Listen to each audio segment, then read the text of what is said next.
deadline dan target akademik, tugas menumpuk, kerja kelompok, dan perbedaan cara berpikir.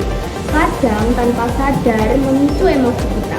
Marah, kesal, kecewa, atau lelah itu wajar. Tapi yang sering jadi masalah bukan emosinya, melainkan cara kita meresponnya. Video ini menggambarkan situasi sederhana yang sering terjadi di kehidupan mahasiswa sehari-hari. Karena mengelola emosi bukan soal jadi sempurna, tapi belajar bertanggung jawab atas sikap kita sendiri.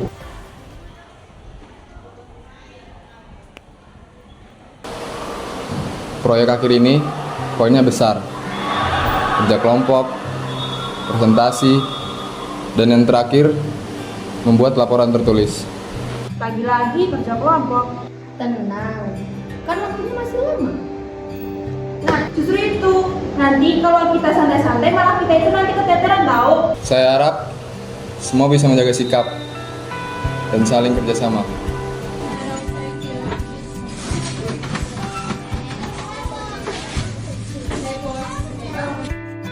Baik, sampai di sini ada yang bertanyakan?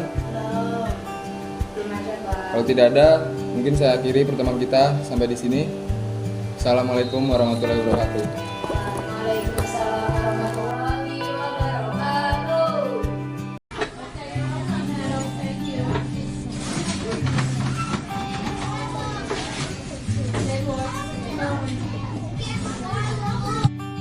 Kayaknya sekarang kita harus bagi tugas biar nanti ke depannya enak. Santai aja kan kita bisa ngerjain mepet. Ih, nggak semua orang itu bisa ngerjain mepet tau, Mel.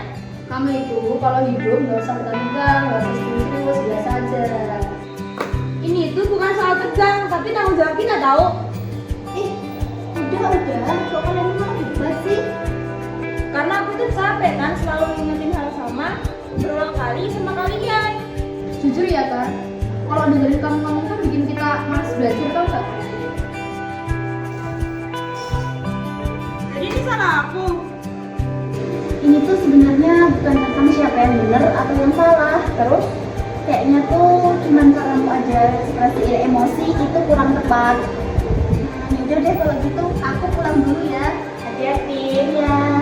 Bye, Tan. Iya, dadah. Aku pikir marah bikin aku kelihatan tegas, tapi ternyata marah cuma bikin aku sendiri. Mungkin aku terlalu fokus pada target sampai lupa caranya bersikap. Sekar, kemampuan akademikmu udah bagus, tapi karakter juga diuji kalau mau kerja sama orang lain. Saya sadar kok Pak, kalau saya sering bereaksi tanpa mengontrol emosi saya. Emosi itu bukan musuh, tapi kalau nggak dikelola, dia bisa menjadikan kita. Setelah ini, saya siap berubah kok Pak. Beberapa cara untuk kita mengelola emosi di kelas. 1. Mengenali apa yang sedang kita rasakan. Kedua, saat menyampaikan pendapat, gunakan kata-kata yang sopan dan suara yang tenang. Ketiga, jika suasana terasa tidak nyaman, fokuslah pada tujuan utama, yaitu proses belajar.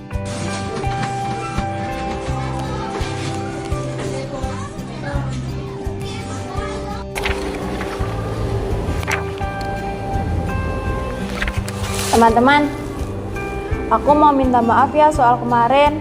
Karena kemarin aku terlalu terbawa emosi sama kalian. Aku juga minta maaf ya, Sekar, Intan. Pasti aku juga salah karena aku terlalu santai. Nah, ini baru yang namanya tim. Karakter building bukan tentang menjadi sempurna, tetapi tentang belajar mengendalikan emosi dan bertanggung jawab atas diri kita sendiri. Kali ini aku belajar satu hal. Emosi yang kita kelola itu bisa membangun diri kita menjadi lebih baik. Dan sedangkan emosi yang tidak kita kelola itu bisa menghancurkan diri kita sendiri. Mahasiswa yang mampu mengelola emosinya dengan baik akan lebih siap menghadapi tantangan akademik organisasi, serta kehidupan sosial di masa depan. Karena kecerdasan emosi adalah bekal penting tidak hanya di bangku kuliah, melainkan juga di dunia nyata. Mengelola emosi, membangun